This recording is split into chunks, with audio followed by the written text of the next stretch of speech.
नमस्कार छात्रों, स्वागत है आप सभी का आपके अपने यूट्यूब चैनल केपीजी के, जहां हम रोजाना हिंदी व्याकरण से संबंधित महत्वपूर्ण प्रश्नों के बारे में बातचीत करते हैं।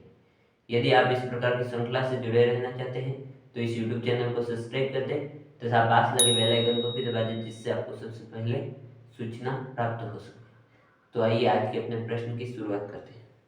आज का अपना प्रश्न संख्या है 26, जिसमें क्या पूछा गया कि निम्नलिखित में से जातिवाचक संज्ञा को छाटिए। इनमें से ऐसी कौन सी संज्ञा है जो क्या जातिवाचक संज्ञा है? ऑप्शन नंबर अ है लड़का, ऑप्शन नंबर ब श्याम, ऑप्शन नंबर स हिमालय और ऑप्शन नंबर द है मोहन। यदि इस प्रश्न का उत्तर आता है तो आपको पहले कमेंट बॉक्स में कमेंट करना है। अब हमें क्या पता करना है कि हमने पढ़ा संज्ञा किसे कहेंगे? किसी व्यक्ति, वस्तु, स्थान और भाव के नाम को संज्ञा कहेंगे। तो व्यक्ति, वस्तु, स्थान, भाव के नाम को संज्ञा कहेंगे। संज्ञा के हमने मूल रूप से दो प्रकार पढ़े। कौन कौन से? तो यथार्थवाचक और अयथार्थवाचक। यथार्थवाचक को किसमें कहा? तो यथार्थ मतलब जो दिखाई देगा या मूर्त होगा। तो मूर्त में कौन कौन सी संज्ञा बैठी? तो मूर्त में व्यक्तिवाचक संज्ञा, जातिवाचक संज्ञा, द्रव्यवाचक संज्ञा और समूहवाचक संज्ञा। ये चार संज्ञा किसमें बैठी?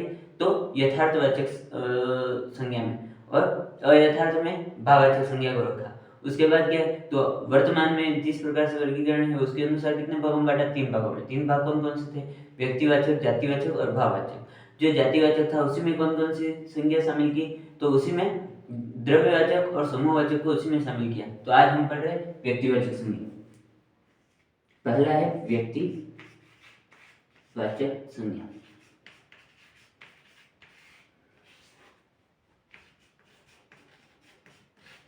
देखो परिभाषा क्या होगी? संज्ञा की परिभाषा क्या है? किसी व्यक्ति, वस्तु, स्थान के नाम को संज्ञा कहते हैं। स्थान के साथ साथ भाव के नाम को भी कहते हैं, तो इसमें भाव नहीं आएगा, ठीक है। किसी व्यक्ति, वस्तु, स्थान के नाम को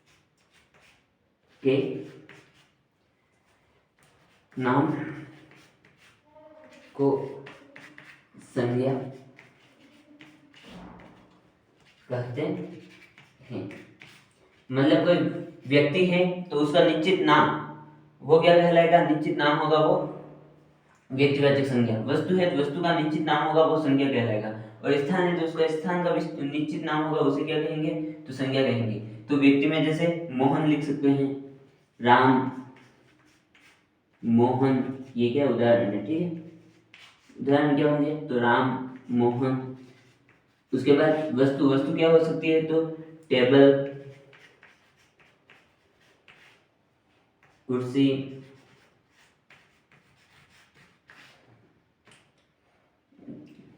उसके बाद क्या है? तो स्थान, स्थान क्या हो सकते हैं? तो स्थान जयपुर,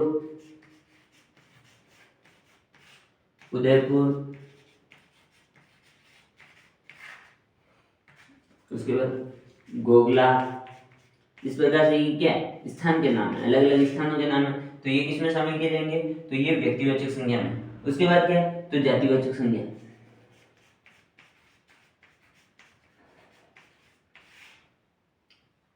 जातिवाचक संज्ञा की परिभाषा क्या होगी? तो किसी व्यक्ति, वस्तु, स्थान की जाति का बोध कराने वाले शब्दों को जातिवाचक संज्ञा कहते हैं, ठीक है। तो किसी व्यक्ति,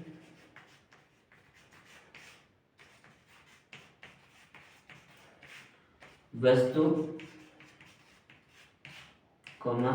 स्थान की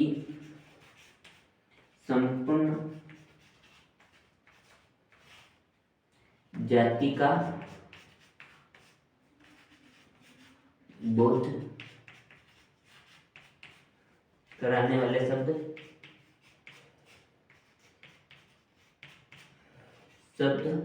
क्या कहलाते हैं? तो जातिवाचक संज्ञा कहलाते हैं। शब्द जातिवाचक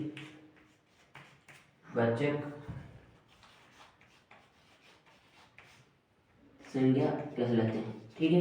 ये क्या हो गई? जातिवाचक संज्ञा कहलाते हैं। जैसे उदाहरण क्या हो गए? तो राम, मोहन, श्याम, ये क्या? तो ये क्या? व्यक्ति। तो व्यक्ति मतलब मनुष्य, ठीक है। तो मनुष्य क्या हो गई? उसकी जाति हो गई, ठीक है, मनुष्य। या फिर कोई लड़का भी हो सकता है, ठीक है। लड़का बोलेंगे तो जातिवाचक में, और लड़के का नाम आ गया तो क्या आएगा, व्यक्तिवाचक में। लड़का, पंखा है तो पंखा सीधा जातिवाचक में आएगा, लेकिन पंखे का नाम आ गया, जैसे ओरिएंट, उषा, इस प्रकार से कोई भी पंखे का नाम आ गया तो क्या होगा, व्यक्तिवाचक। लेकिन पंखा सीधा लिखा आएगा तो किसमें शामिल करेंगे, तो वो जातिवाचक में, पंखा सीधा आएगा तो। उसके बाद क्या, कुर्सी, ये क्या वस्तु है, तो वस्तु के लिए क्या प्रयोग कर सकते हैं हम, तो वस्तु के लिए पुस्तक वगैरह कुछ भी वस्तु हो सकती है, तो इस प्रकार से पुस्तक,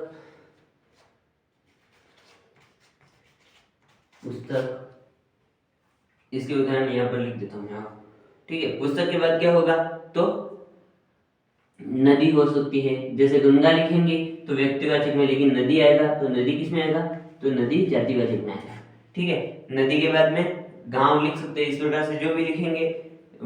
स्थान के लिए क्या लिख सकते हैं, स्थान गांव हो सकता है, शहर हो सकता है, तो इसके लिए क्या, गांव,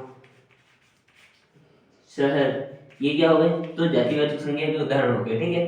तो एक बार समझ लेते फिर से कि संज्ञा है कितने भागों में बांटे, 3 भागों में वर्तमान में, व्यक्तिवाचक, जातिवाचक और भाववाचक। जातिवाचक में 2 संज्ञा और आएगी, कौन कौन सी आएगी, तो एक तो आएगी द्रव्यवाचक संज्ञा और एक आएगी समूहवाचक। समूह का बोध कराने वाली संज्ञा समूहवाचक। द्रव्य मतलब किसी परिणाम का, परिमाण का बोध कराने वाले, परिमाण का मतलब क्या है कि किलोग्राम, इस प्रकार से जो भी होंगे उससे उसका बोध कराएंगे, उसे कहेंगे द्रव्यवाचक संज्ञा। तो वो दोनों किसमें शामिल किए जाएंगे, जातिवाचक संज्ञा में। तो व्यक्तिवाचक संज्ञा किसी व्यक्ति, वस्तु या स्थान, भाव नहीं आएगा इसमें, ठीक है। तो किसी व्यक्ति, वस्तु, स्थान के नाम का बोध कराने वाले शब्द क्या कहलाएंगे, तो व्यक्तिवाचक संज्ञा कहलाएंगे।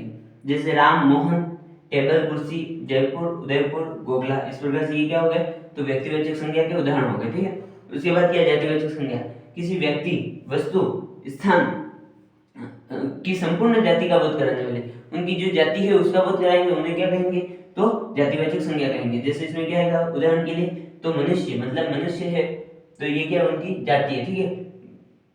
उसके बाद लड़का है तो लड़का आएगा तो जातिवाचक में, और उसका नाम आ गया लड़का का तो वो व्यक्तिवाचक में से चला जाएगा।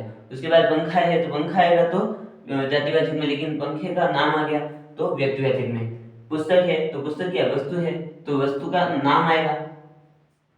वस्तु की पूरी जाति का बोध कराने वाले शब्द होंगे तो किसमें शामिल किए जाएंगे, जातिवाचक में। लेकिन किसी वस्तु विशेष का नाम आ गया तो यहाँ पर देखिए कुर्सी, टेबल आ गए तो ये किसमें आ गए, ये व्यक्तिवाचक में। उसके बाद क्या, नदी, गंगा, निश्चित नाम आ जाएगा गंगा तो किसमें शामिल किया जाएगा, व्यक्तिवाचक में। लेकिन संपूर्ण नदियों, जो पूरी नदियां हैं उनका नाम उनके लिए बोध हो रहा है यहाँ पर। नदी का मतलब क्या कि सभी नदियों के लिए। गांव किसी गांव का नाम आ गया, मतलब जैसे ये गोगला है तो ये गांव का नाम है, लेकिन यदि सीधा गांव लिखा आएगा तो किसमें शामिल किया जाएगा, जातिवाचक में। उसके बाद शहर, किसी शहर का नाम, जैसे उदयपुर, जयपुर है तो ये नाम आ गए तो व्यक्तिवाचक में, और नाम नहीं और सीधा शहर लिखा आया तो किसमें शामिल करेंगे, जातिवाचक में।